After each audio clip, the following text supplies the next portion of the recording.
Howdy folks, this is Arthur of Arthur the Grouch. Welcome back to Armored Warfare.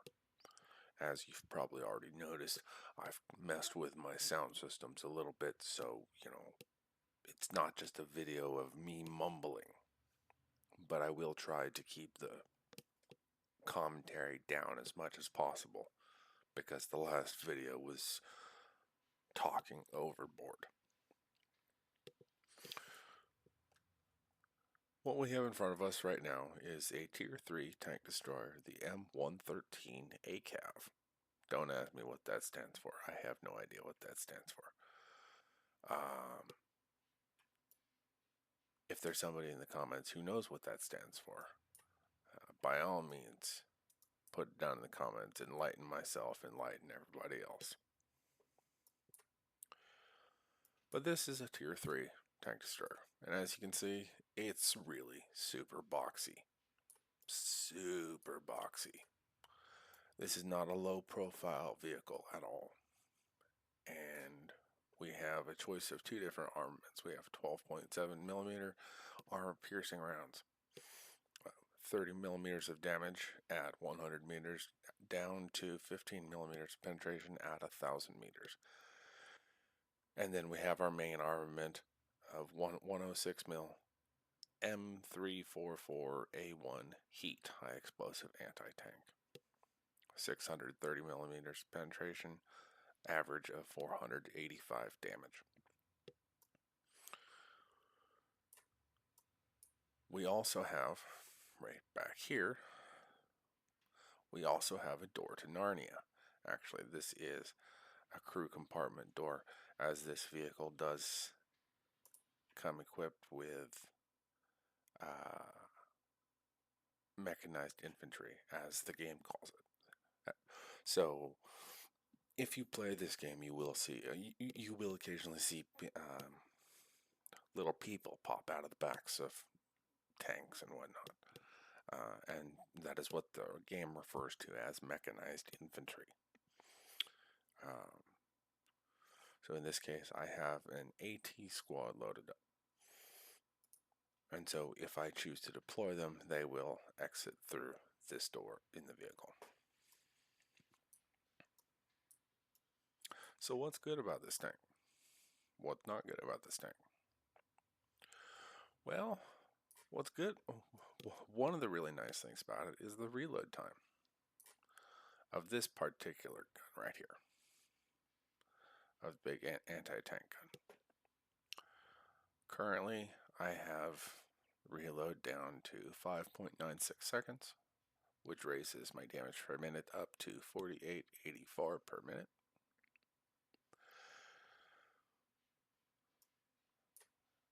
And on vehicles like this, which have a choice of two different armaments, generally the bigger of the two is going to be your main armament, because the things that you're going to come up against are going to just laugh at you if you're just shooting your machine guns. Never rely upon your machine guns in vehicles like this to get you out of a really bad position.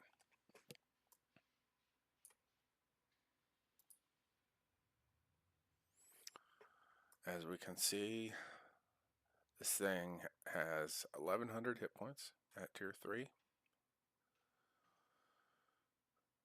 The hull is made of steel. The turret, not that it actually has one. I have to assume when it's talking about a turret, it's talking about the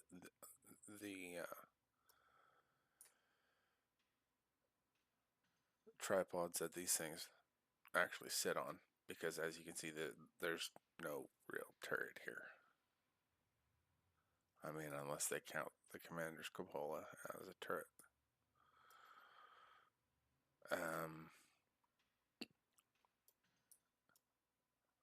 So these numbers are from the front.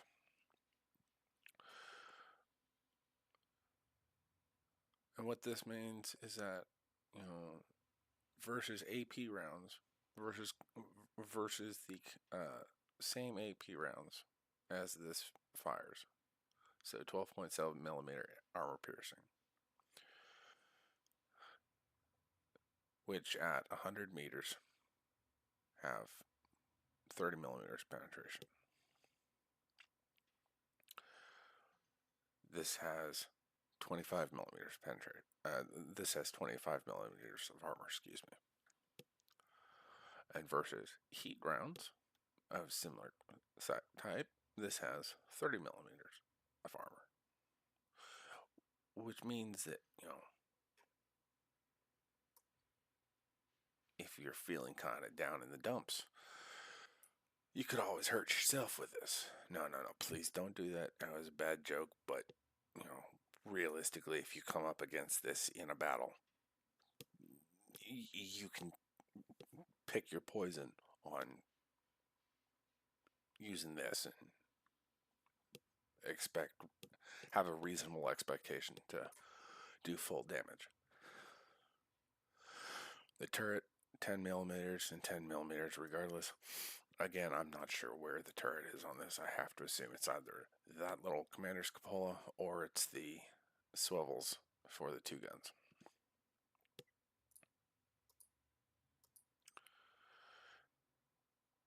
Mobility.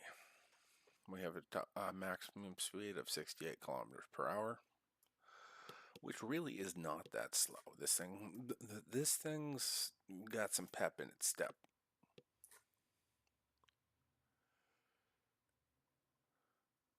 It's got 3.93 seconds to accelerate from stopped up to 32 kilometers per hour. So, in theory, I don't know, about double that time to hit your max speed if all you're doing is going in a straight line.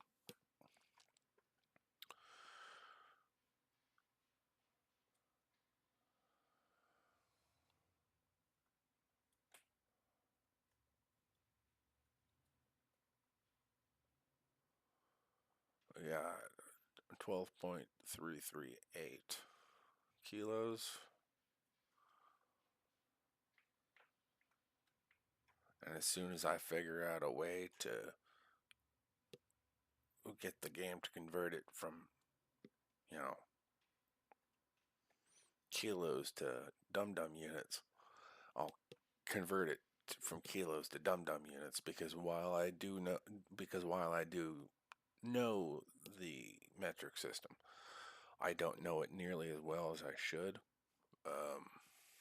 And so throwing something like that at me right off the bat just confuses the hell out of me, especially this early in the morning. And 51.43 degrees per second halt reverse. So this thing turns fairly quickly too, which is actually really helpful, being that, this thing's super boxy and has massively flat sides. But let's take a look at the armor layout of this thing real quick before we go any farther. Okay. All right. Yeah. Oof. Oh, that's versus that's versus heat. Okay, that's better. So versus the 12.7 millimeter AP rounds that this thing comes with, at a distance of 100 meters from the front, which is where we're at right now. Aim for the lower plate, and as you can see, that top portion of that top band of the lower plate, it's somewhere between green and yellow, and depending upon the angle, even if it's just a slight angle, that top band starts to get significantly thicker. So if you're running the guns, so if you're running your machine guns, unless you can guarantee yourself that your enemy is on the same flat ground as you, and you are looking directly at front and not at a weird angle or something, just ignore that top band there and shoot for the actual lower plate of the vehicle, right?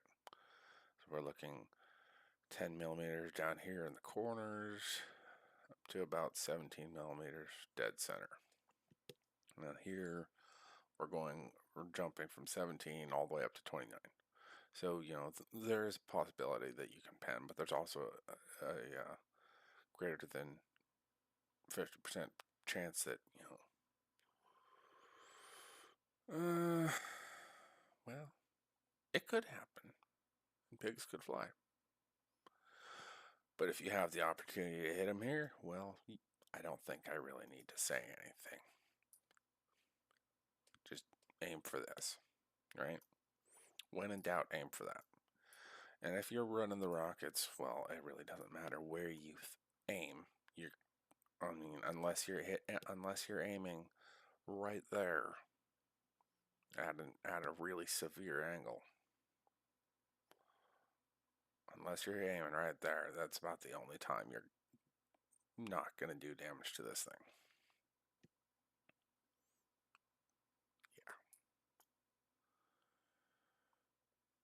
Yeah, that is the only place on this tank when you're running the rockets that you're not going to do damage. So realistically, given that you have, oh, hello. Oh, look at that. But why you would ever aim there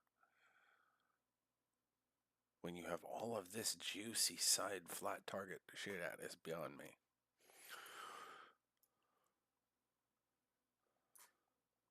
So, there we go. Alright. Utility. 33 degrees camo rating overall.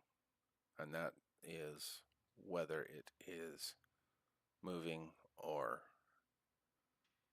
stopped. It does not matter.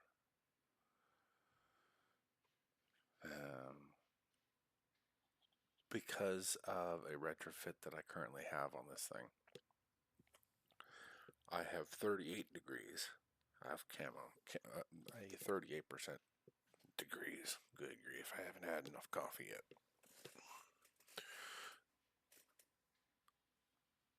Because of this particular retrofit right here, the electro-optical absorbing paint, which when I am not moving applies an additional 5%, not damn degrees,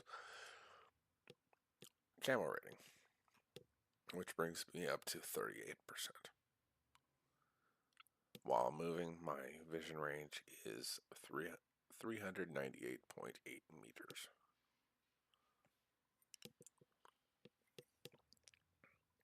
See, the meters actually make sense to me right off the bat, just because I deal with that all the time. But the kilo, where the hell is it? There it is. But the kilos, the measurements of weight really confused me, just because I don't deal with them all the time.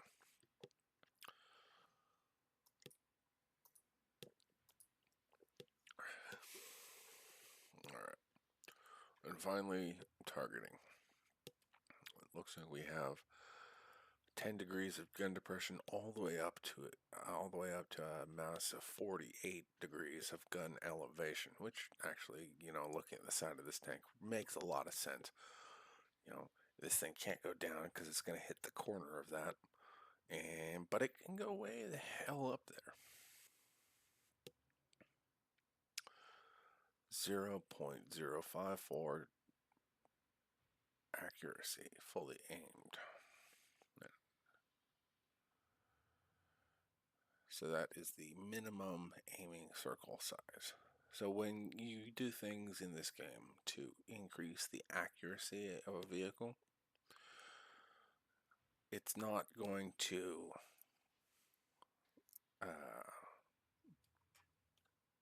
change So the only change you're going to see in the reticle size is how small that reticle will get. Right?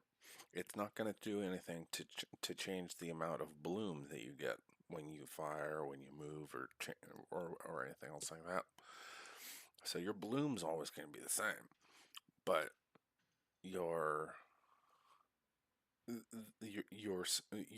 your aim point is going to get significantly smaller every time that you do make a change to the accuracy of the vehicle. And then your aim time is obviously how long it takes you to go from full bloom to fully aimed. So in this case, I am at 1.696 seconds.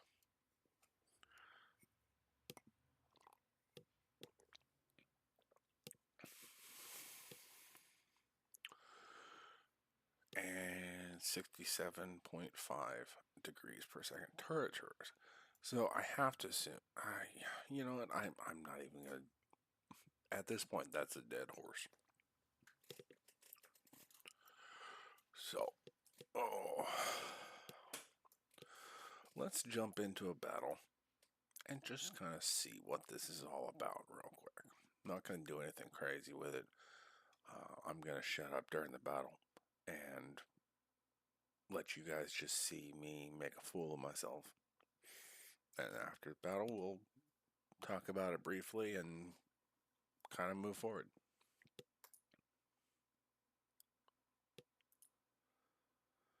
And I should point out that I know with the last video we did a tier 6 vehicle, and now we're doing tier 3. I'm still trying to get the hang of all of this, but I'm doing a video on a tank destroyer, specifically a tank destroyer with the primary weapon of rockets or ATGMs.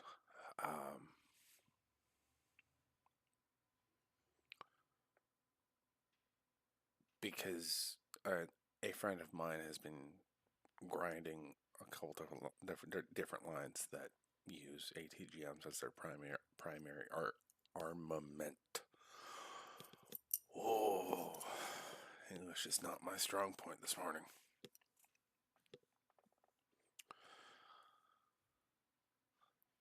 And he has been complaining bitterly about these things that only have one type of weapon, whether it's ATGMs or rockets or a Gatling gun or a machine gun or whatever. He's been complaining bitterly about it. So,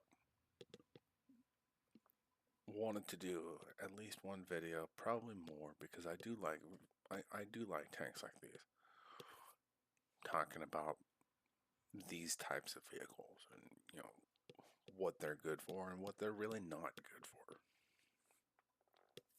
Here we go.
Well, I didn't make as big of a fool of myself as I thought I was going to. Darn. Oh well. I guess I'll have to make a fool of myself later on. Alright, so 11, 11 vehicles destroyed, 9 enemies spotted, 2,880 damage dealt. We have a variety of different combinations here. We have 9 spotting combinations, 4 objective completion combinations, 4 module destructions, 11 vehicle destructions, obviously, 2 spotted target damage, and 1 crew injury. That's cool. We've also got a team. We also received a teamwork medal, which is always kind of cool. Really doesn't mean a whole lot, but you know, medal awarded to each member of a team that completed a successful PvE operation with no friendly losses, and that is, nobody dies. Obviously nobody dies. Obviously no friendly losses, but nobody has to respawn it or anything like that. So you just kind of wipe the board, as it were. We also got some progress done on this kill or assist mission. 25 now out of 120. And we received a silver supply crate for the completion of a daily mission. If we look at the teams, I came in 3rd on experience earned.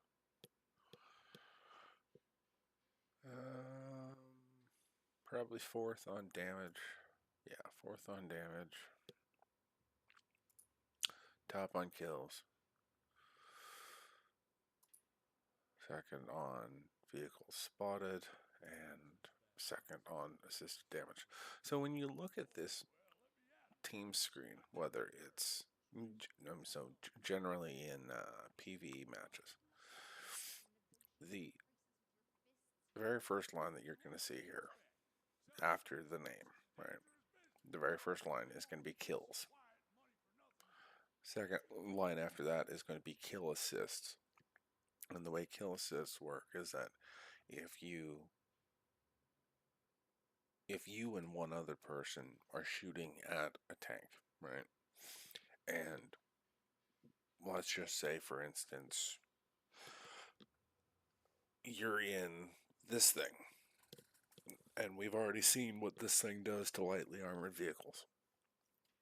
But if you're in this thing and somebody else is in something similar or is just running machine guns, excuse me,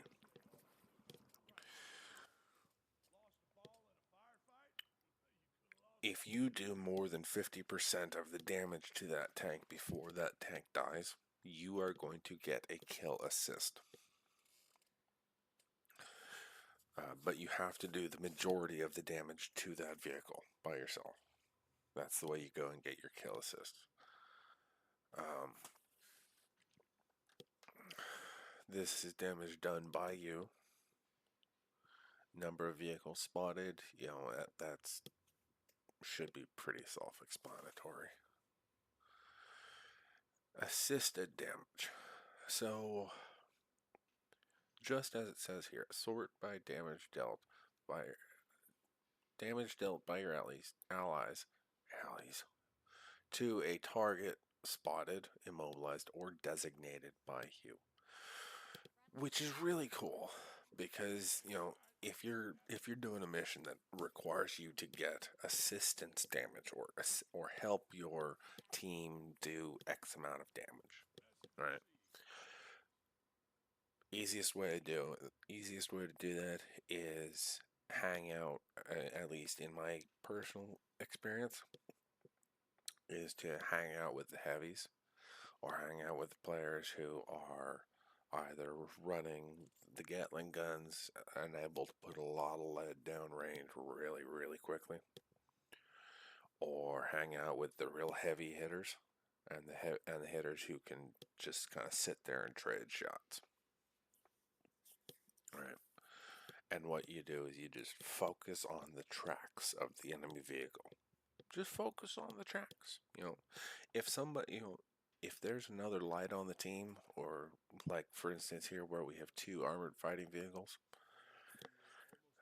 a platoon of 2 BMD-1s, these guys are gonna spot the ever-loving bejesus out of everything, right? Well, in theory, I don't know. These guys were more focused on trying to get kills than they were about anything else.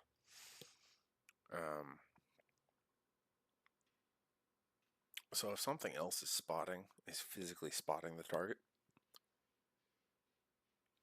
they are anything that hits that target is going to give them spotting damage. So if this guy here, Raven 417, is spotting a target, and he is the only one spotting that target,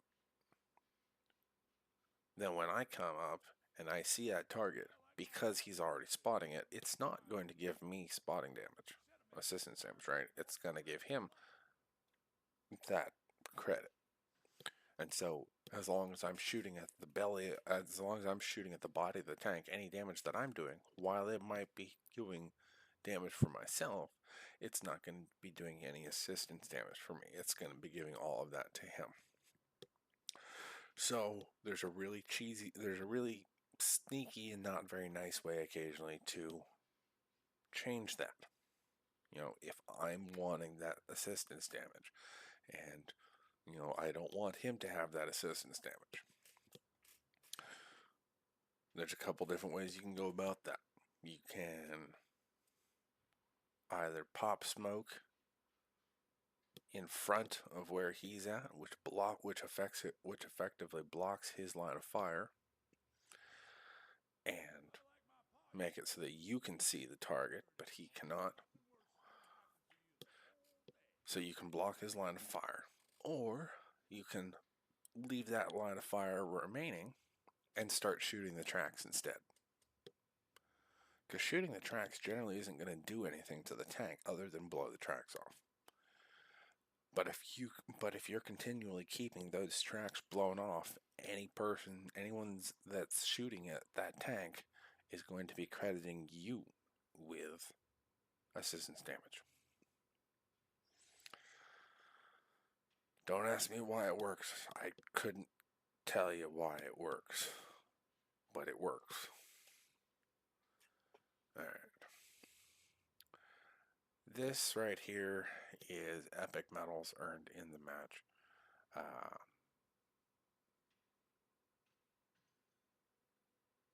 I don't know what it is because I don't remember the last time I earned an epic medal. It's been a hot minute. And the last category is experience earned.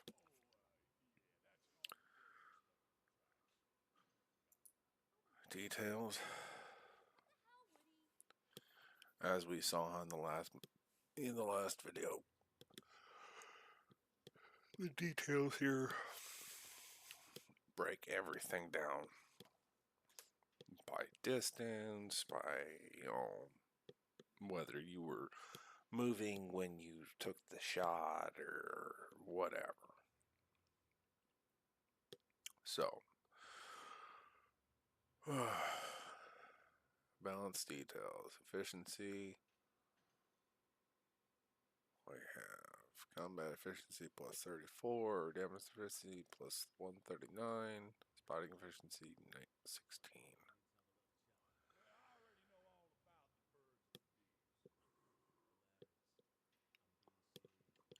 That's kind of cool. I've honestly never really paid attention to this top bit, so that's kind of cool. It explains a lot more. That's interesting. So I didn't earn any reputation off of that, or off the performance anyway, but I did earn experience off the performance and credits off the performance. Vehicle ownership, we have 0.192 And to my knowledge, that number will just keep going up, providing that you own a vehicle of rank tier 3 or higher. And if you're ever curious, just highlight over the top of it and it'll give you a more in-depth breakdown.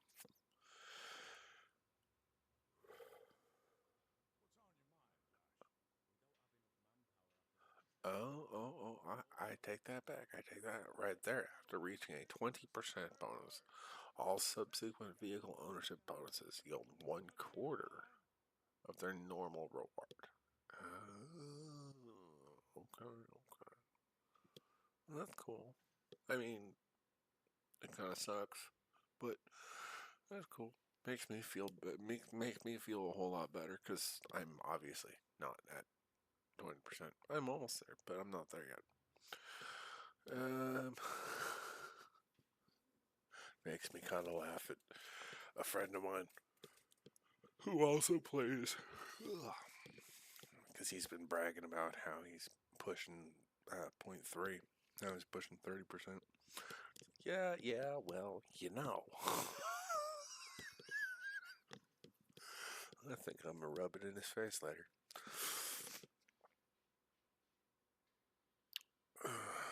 Alright, first one of the day multiplier. Yay! Times 2. Is there an event going on? There must be, otherwise this wouldn't be here. Well, that's cool. Hey, I'm not gonna say no to it, because it all adds up in the end. Battle hard and multi. Oh, okay. Alright. So, that's nifty. Alright.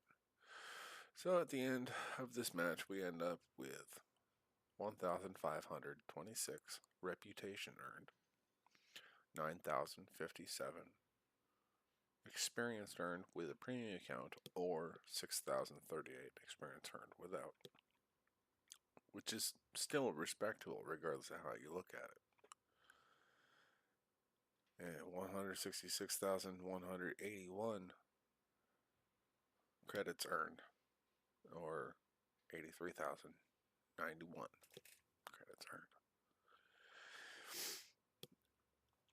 And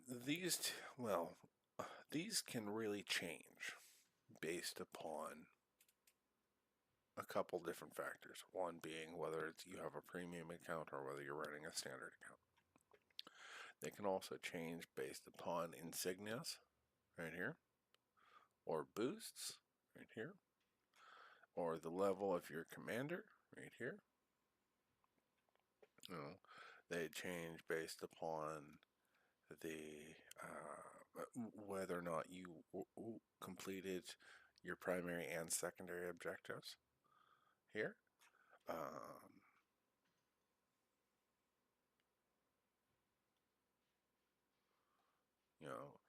What vehicle you're running, or what the tier of the vehicle you're running. So right here. So I have vehicle tier multiplier 3 times 1.44. What that actually means, I don't know, but because right here, vehicle ownership multiplier 0.192, total bonus multiplier 1.192, but here it's 1.44. So I don't know. Don't ask me. Or rather, do ask me, and I'll go look it up, and I'll make another video at some point, and we'll rehash all of this stuff, and I'll enlighten myself and enlighten you guys. The battle hardened multiplier. Battle hardening is something that you can purchase from within the tech tree of the particular vehicle. And after we close out of here, I'll show you. All right. So that wasn't too shabby overall for a first win of the day. That really wasn't too bad. If we come over here to upgrade, we scroll all the way down. Right down here, and this icon is going to be the same no matter what tank you look at it. It is called Battle Hardened. Now, this does require spending gold. I'll tell you that right up front. It does require spending gold. Let's see if I can find one. Oh, here we go. The amount of gold required depends entirely upon the tier of the vehicle. So, for this tier 6, I would have to spend 1,600 gold. There we go. So, and these and this is not required. Okay, let's just make that known right now. In order to get 100% on this vehicle, in order to have a good time playing this vehicle, in order to do well in this vehicle, this is not required. All right.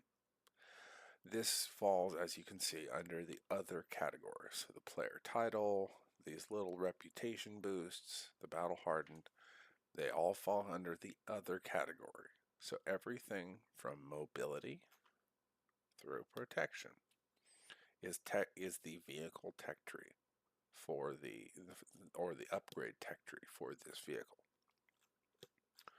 So nothing here is required to have fun playing. What I have found personally is that battle hardened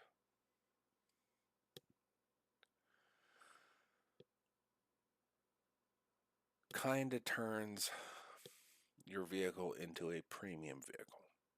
I mean, it's still a tech tree vehicle, but you know how you play World of Tanks, and let's just say, just for shits and giggles, you play the E-25, the Tier 7 German tank destroyer, the E-25, the cockroach, as everyone knows it, right? That thing gets preferential. And it's premium, so you're going to earn increased credits. You're going to get increased experience. You know, and there's various modifiers that you can put on to increase the amount of free experience you earn, or increase the amount of credits you earn, or whatever, right? And that tank comes right out of the box with all of these crazy things going on for it, right? Whereas this vehicle, you have to grind up to it. And so if you're, let's just say, because I am working on a couple tier 9s and tier 10s, and yeah, you can get it all the way up at tier 9 and tier 10, okay? But because I am working on a couple tier 9s to try and get up to the tier 10s,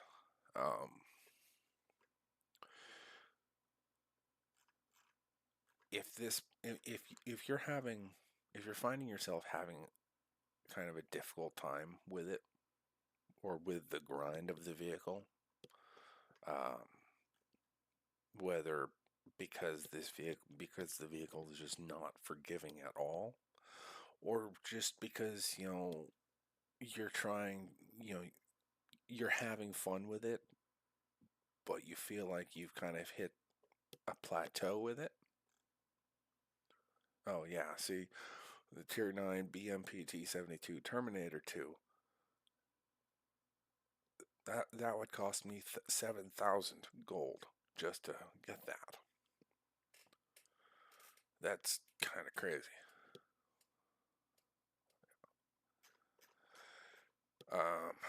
Where the heck did that thing go? Where is it? It's right here somewhere. There it is.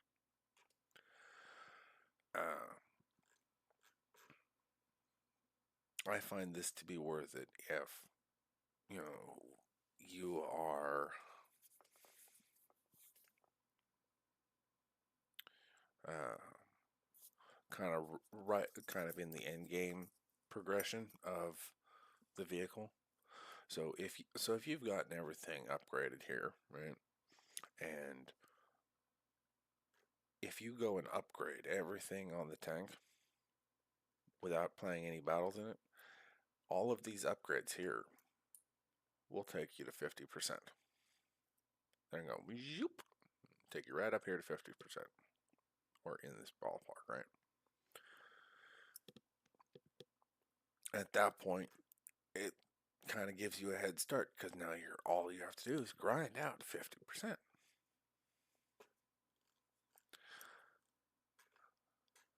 But if you're getting down to the 75 and 80%, and you're playing game after game after game after game, and you're just watching this counter barely tick by. You know, especially if you're trying to either catch up to a friend of yours or catch up to a platoon or whatever, or just trying to get your vehicle multiplier up. And you want that next tank. It might not be a horrible idea to go and get that battle hardened, because that's going to give you that increased credit payout, which is nice once you start getting up into the higher tiers, because like at 16 million, I still don't have enough. I don't have enough to get some of the well, I think any of the tier 10s. I don't think I have enough to get any of the tier 10s. And still not enough to get most of the tier 9s. Things get real expensive real quickly the higher you go. So, having that there allows you to make those extra credits to help kind of give you a little bit of a buffer or get you closer, so that so that by the time you get up to 100%, you're not kind of stuck at that plateau of, oh, hey, I could unlock this, I could buy this or this, but I can't because I don't have those credits. So I gotta keep playing, or I gotta grind boosts in order to get to in order to get the money to get that. And then once I get that, I don't want to have just that money, because then I'm not going to be able to, get any of the upgrades or whatever, right? So it's going to give you that little boost to your credit payout. It's also going to give you a 20% increase to your experience earned. And this red bar here is your experience earned. Right. And once and up until you reach 100%, this bar is obviously not going to be full. And once you've gone and unlocked everything, and I mean everything, once you've gone and unlocked everything, or rather, everything here, right?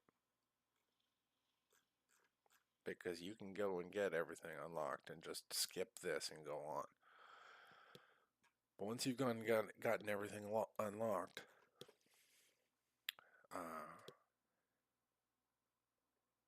any of the experience that you earn in the battle, because as we see here, normally any of the experience that I had would be sitting right up here in this top right hand corner, and it's done. It's right up here now because I have everything unlocked. And so it now, because I'm no longer progressing on this vehicle, it just sends all of that experience there instead of pooling it here on the vehicle.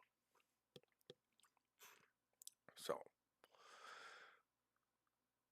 the commander and crew experience is an additional 25%, which is nice. You know, um, if it's a tank that you really enjoy, um, or you feel like upgrading to upgrading your crew to tier 5 would be really beneficial and you can get that extra crew skill or whatever, then absolutely do it.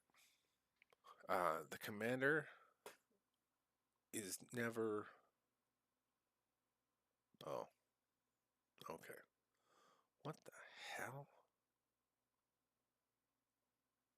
Huh, I never took a look at this. Oh, jeez. That's corny as all get out. Alright.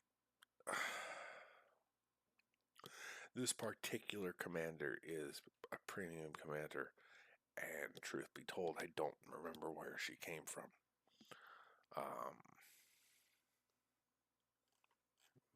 It's been a while, and I don't remember. But because she's a premium commander, she cannot rise any higher than the rank of lieutenant. So I can't advance her rank, so she's stuck at lieutenant, which really kind of sucks because, you know,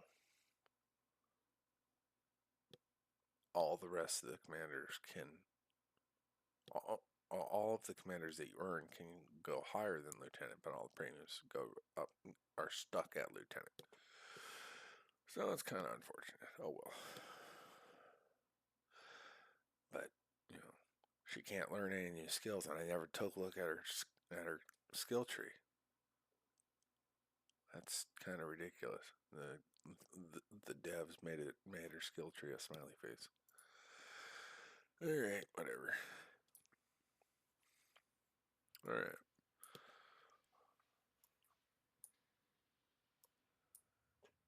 So that was the M113 ACAV.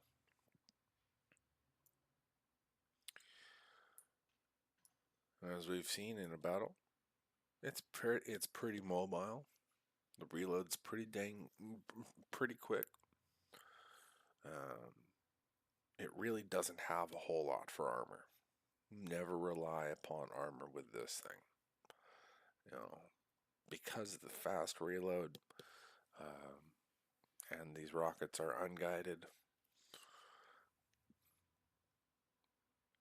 Take that opportunity, get those shots off, do that damage. We've seen what this thing does to lightly armored vehicles of similar tier.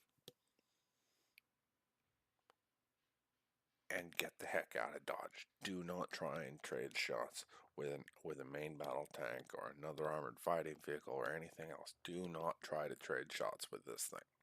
You will come off worse for it.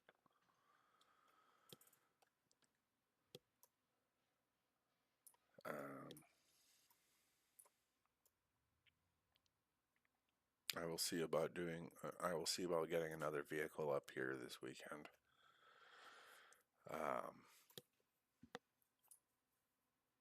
About the vehicle which follows this, or one of the vehicles which follow this, which is the Tier 5 Weasel 1 Tow. Which in a sense is kind of the big brother to this thing, as far as the game is concerned, because, you know, this is obviously not, because this is American and the Weasel is German. Because, you know, that makes perfect sense. It'd make even more perfect sense. Oh, there it is. If I could find it. There it is. Yeah, the big little brother. Anyway, folks, that's all for today. Hope you enjoyed it. As always, if you have any questions or concerns or comments, or as my command used to say at one point in time, any bitches, moans, complaints, speak them now or forever hold your peace.